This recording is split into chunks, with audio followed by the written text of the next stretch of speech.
Good evening, viewers, and thank you for tuning in to Living with COVID-19. I'm your host, Andre Pitts. Preceding Living with COVID-19 was our show, COVID-19 Watch. Coincidentally, that show was launched almost exactly a year ago from today. Like you, we were tasked with embracing a steep learning curve to understand what the global pandemic was about. And we've all come a very long way since then.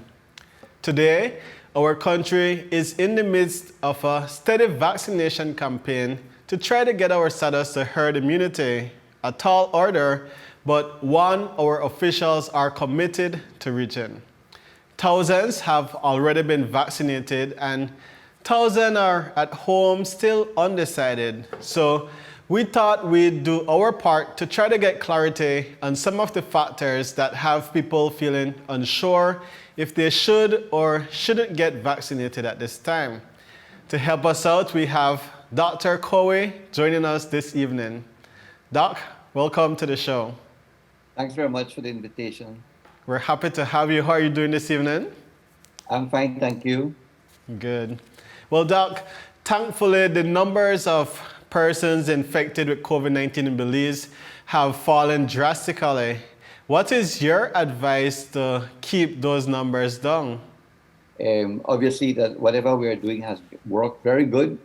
And I think if you see it, the infection rate is below 10 per day, sometimes 1 per day. And that's very, very good. It means whatever we are doing is having the result, good result. Okay, I agree with that. And are you concerned about the upcoming Easter break? Do you think people will be letting down their guards and congregating and traveling in large numbers? Definitely. One of the risk factors is crowding. Any event in which people get close to each other, beyond closer than that 6 foot distance. Yeah. Particularly if they are take off their mask, particularly if they're drinking alcohol. Those are risk factors, and that is what we can see if we have this mass congregation of persons for the Easter holiday. Okay. So I would say, yes, I'm concerned. Do you anticipate any special curfew or regulations being put in place to avoid just that over the course of the Easter break? Well, I am not in charge of that part of it, no, but obviously, I think whatever exists at the moment should continue. Okay, good. Well, Doc, turning to the vaccine, could you tell us about the AstraZeneca vaccine that is available to Belizeans at this time? We want to know how it works and how many doses you would require. Well, yes. Well, I was one of the 3 persons selected to have it on the 1st of March. It's 3 weeks now. And it's actually the only vaccine available in Belize at the moment. And in fact, I think for the foreseeable future, that is the only vaccine that we have. And like any vaccines, what happens is that the AstraZeneca is what you call a viral vector. So it uses a virus common to us, the adenovirus, to which the part of the COVID virus or the coronavirus, the spike protein is inserted into it. And when it's injected into you, it's not the virus that is injected. But then your body produces antibody against the infection should you get it later on. So let it be clear, the vaccine does not give you an infection. Okay. It gives you an antigen to which you produce antibodies. So should you get the infection later on, then you have already antibodies and it prepares you to fight it adequately. Okay. And you are required to take 2 doses? Yes. Have you gotten a second dose already in the 3 weeks? No. The recommendation is that you do it 8 to 12 weeks later. I had it on the 1st of March. So 2 to 3 months from now, I should be getting my second booster dose, it's called. Okay, and something that I was interested in knowing, when you get your second jab, will it have to be AstraZeneca again, or you could take different vaccines as long as you get your 2 doses? Oh, no. The recommendations now is that you must use the same type. So if you had AstraZeneca, you should do it AstraZeneca again. You shouldn't mix them.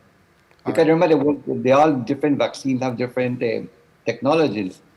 The one that the AstraZeneca is a viral vector. The other ones that are available, the Pfizer and the Moderna, have more what you call an RNA inserted. No? So it makes sense then that you Okay. use the same vaccine. Okay, thank you. That's clear now. And Doc, what are the most common side effects after taking the vaccine? And did you experience any side effects? Well, I got it very mild. I only got pain at the injection site for about 4 days, and nothing major. Only when you touched it, I had pain. But yes, the side effects are what you call minor and severe. And most of the people that I've spoken to have only had mild side effects. Apart from the pain, some have had body aches, muscle pain, headache, low-grade fever. The majority of them only last for a day or two. And so far, that is what I'm told by the ministry, that almost all effects have been minor side Okay. effects. It's a small price that you pay for the protection that you get. Yeah, and I imagine those symptoms could be taken care of with over-the-counter medication like Tylenol and Benadryl. That not yeah yeah well, other anti-inflammatories, Okay. sure, yeah. Okay. And so when exactly does protection from the vaccine kick in? Is it immediately after you get your first jab or not until after the booster shot? No, your body begins to produce antibodies. There's an immune response. I mean, and the studies show that your protection begins 14 days after you get your first Okay. injection. And then when you get the booster 8 to 12 weeks later, it increases that antibody production. But the protection begins really 2 weeks after you get your first injection. All right, thank you.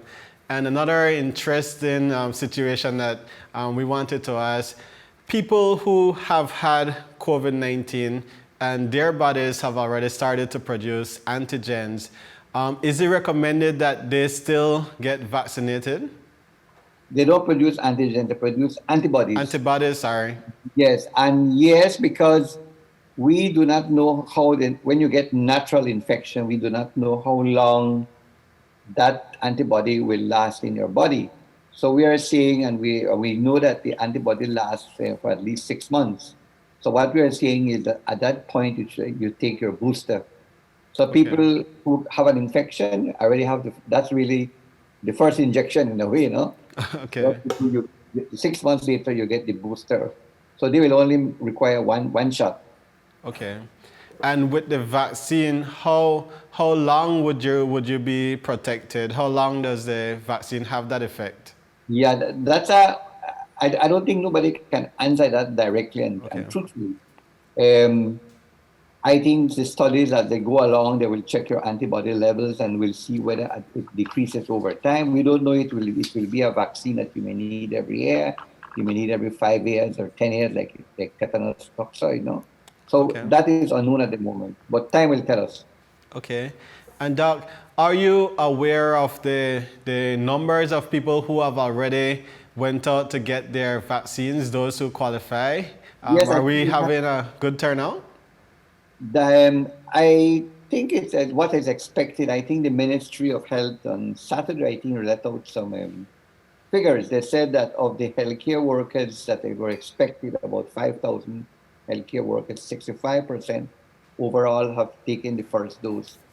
Of the people above 60, only 31%. And that is a bit worrisome, that we haven't had the people above 60 come for their first shot, because the people who die as a result of COVID infection, the majority have been in the people above age 60, and they need to be protected. And I think we need to get our family or our friends to tell them, please get your father, your uncle, your cousins above age 60, please come to get the vaccine, because it protects you against death and severe disease. Okay. And what do you think are the biggest factors behind them not going out to get their vaccines? Do you think it's fear or just ignorance about how the vaccine works or what to expect? I do not know, but I think that fear is part of it. with the media, with the social media, having a lot of concerns, and I think it may bring some fear. What I do hope, because when we made a study on healthcare workers, initially only about 52% of people of the healthcare workers were prepared to take the first dose. In actuality, it went to 65%, and at Belize Medical Associates, it's actually we have a 85%. So I think with time, people will realize that nothing happened. It protects you against death and severe infection, and I think with time, we will see an uptake. I think a lot Yeah. of people are taking the wait and look and see what will Yeah. happen. Yeah, I heard that from a lot of people. They want to see how their relatives or neighbors react to getting vaccinated, and from there, they will decide what they want to do. So, Doc, I want to know, how important is it for as many people as possible to get vaccinated for the benefit of the overall population? Well, yes, remember that the more people have antibodies production in their body, it means it will stem the transmission of the virus. And we would want at least, I think, 70% of our population 70. to have antibodies. And it doesn't make sense to get those antibodies by natural infection because the people are going to die. Our death rate of people who get infection is 2.5%. We don't want that to happen. We want to protect them by using the vaccine, which really just has you mild side effects. So certainly it is important we reach that 70% as quick as possible so that we can begin to go back to normal. And do you think it's possible for us to achieve that 70% vaccination of our population in this calendar year?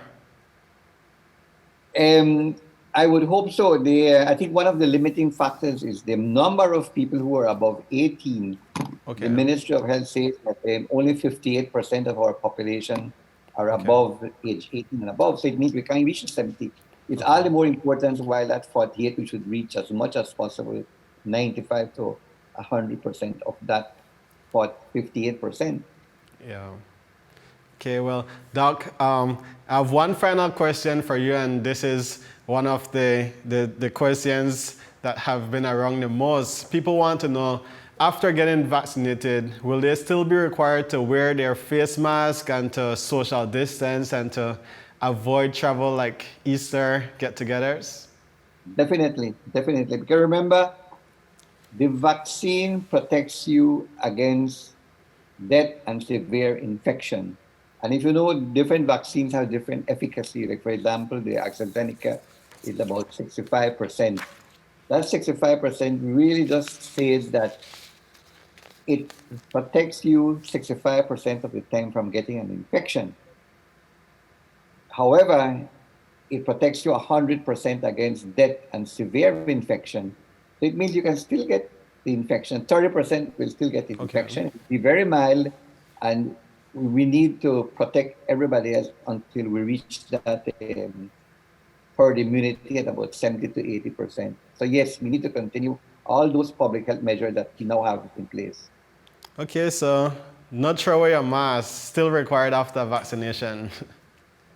Good? Definitely, definitely.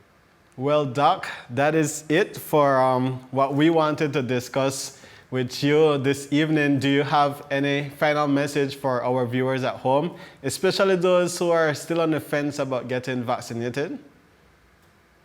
Sure, I would like to encourage the people who when their time comes to get the production of vaccine or the use of vaccine is a marvel. It prevents a lot of disease. And I think we should prevent not only the deaths and the severe hospitalization, but if you do get hospitalized, it becomes very expensive to go into an ICU. Yeah. And it's easily preventable with 2 doses. So why run all that risk of death when you could prevent it? So I encourage everybody who can get the vaccine when your time comes, please go ahead and do it. Excellent. Well, thanks a million for that, Doc, and thank you for all that you shared with us tonight. You really brought a lot of clarity on things that we consider to be gray areas. So thank you for that. It's my pleasure. Thank you. And continue enjoying the remainder of your evening. Thank you. Viewers, With that, living with COVID-19, we'll take our first break now, but we'll be right back, so kindly stay tuned.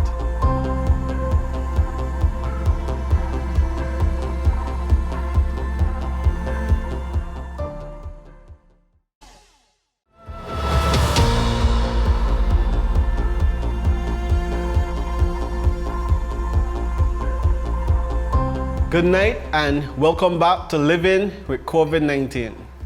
Right before our short commercial break just now, we spoke with Dr. Kowe, who broke down the science behind the COVID-19 vaccines. So since we have heard what it is and how it is supposed to work, let's hear from someone who was recently vaccinated. We have with us now Mrs. Laura Longsword, our former Speaker of the House of Representatives. Mrs. Longsword, thanks for joining us. Oh, it's my pleasure to be here with you again, Andre. How are you this evening? Very good, very good. Good, happy to hear that.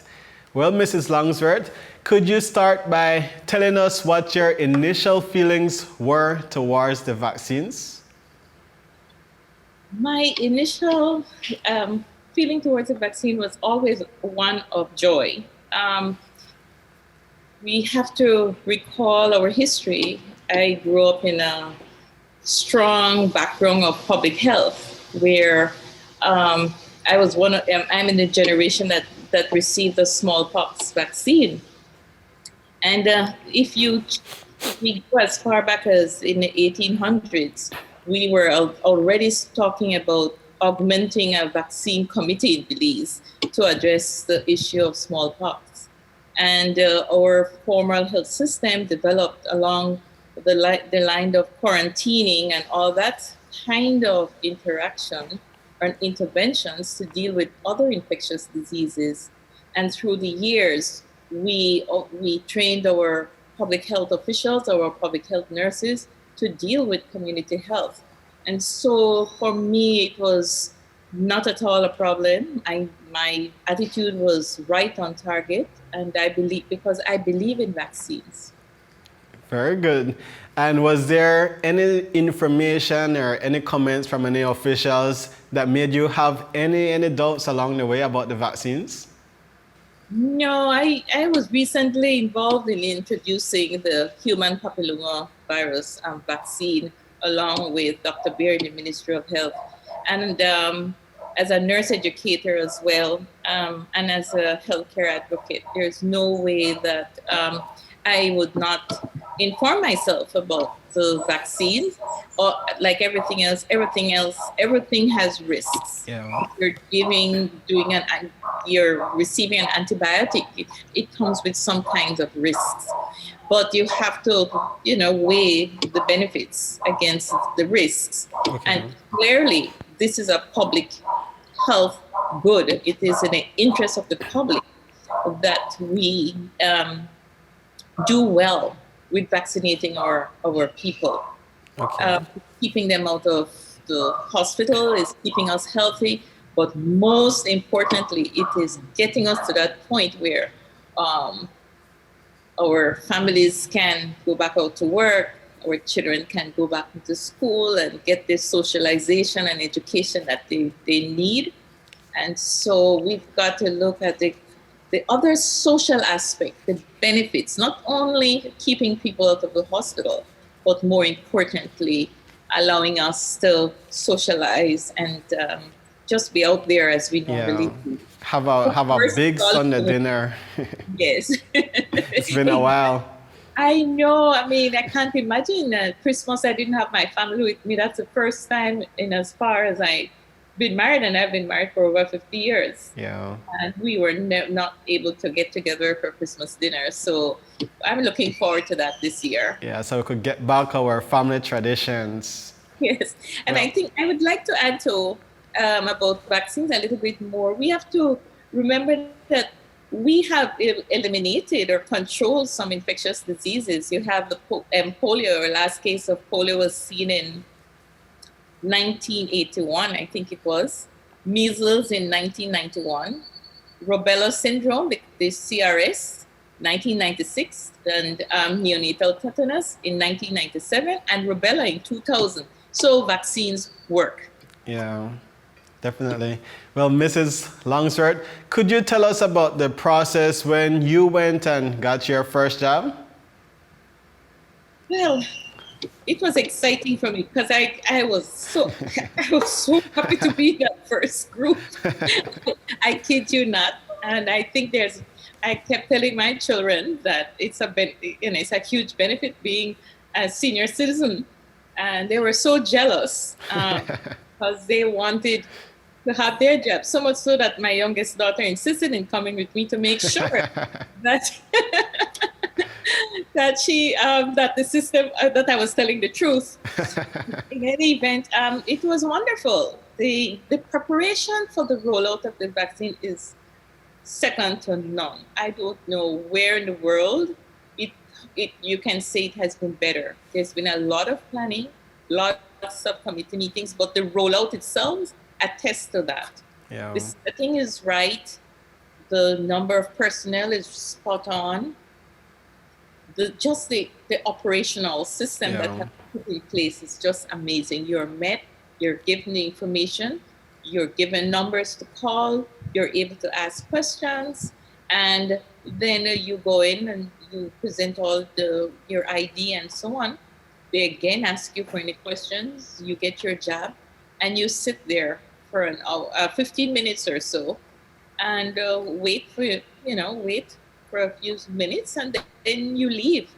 I am a little bit disturbed that my age group has not turned out at the same pace that we would have liked it to, but there could be a number of factors.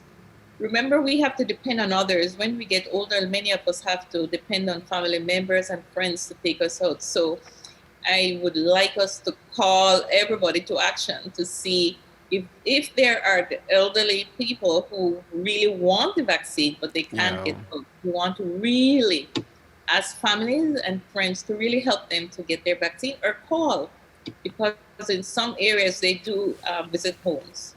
Okay. Do you believe that will have to be a priority of the ministry to have these mobile outreach to get to the people who need to be vaccinated, but like you said, may not be able to go to the vaccination centers on their own?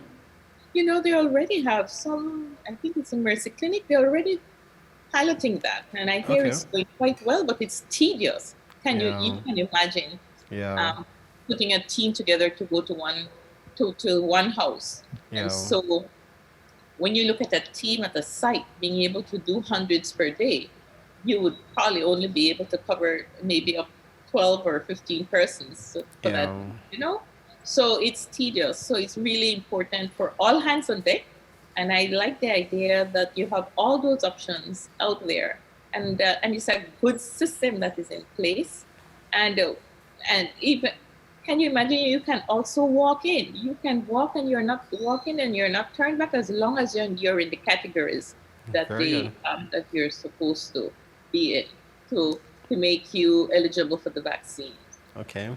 And Mrs. Longsword, going back to your experience, did you have any side effects after getting your jab?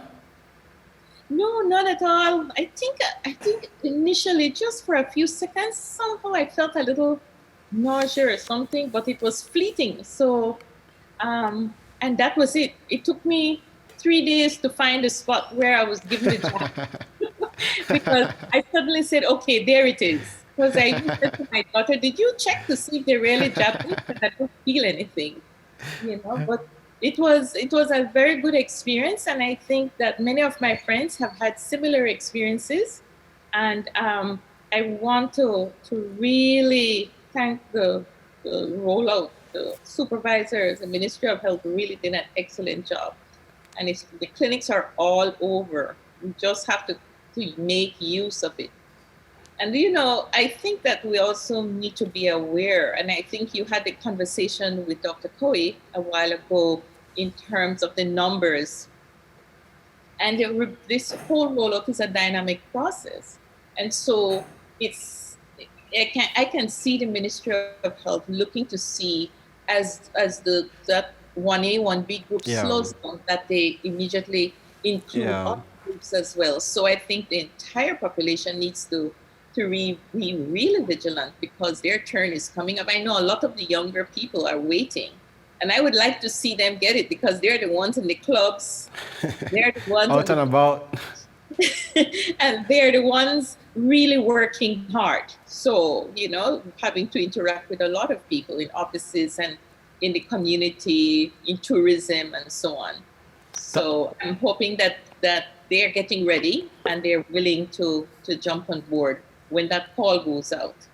Yeah. Dr. Cowie mentioned that of frontline personnel who are qualified to get vaccinated, a survey done showed that about 52%, I believe he said, were prepared to go get vaccinated. How important is it, do you think, for frontline workers to be convinced that you have to go get vaccinated? I think the latest figure is more like it has inched up to like 60%. Okay. Andre, I think it's very important for us to really understand that when you look at public health measures, we have to take into account what people think and how they feel and what they believe. And it's also enshrined in many theoretical perspectives. And one of those has to do with what you believe. It's called a health belief, what you believe. And just like how some people feel like they can't have COVID, and some people believe all sorts of things about the vaccine, you also have health professionals who are, they take a little pause to make sure that they're convinced that everything is above board and that it is perhaps, and many of them are probably waiting because like everybody else, they don't want side effects. They're a little bit scared. Yeah. So, and even in our communities, we must take a little time to look to see why are we not coming out?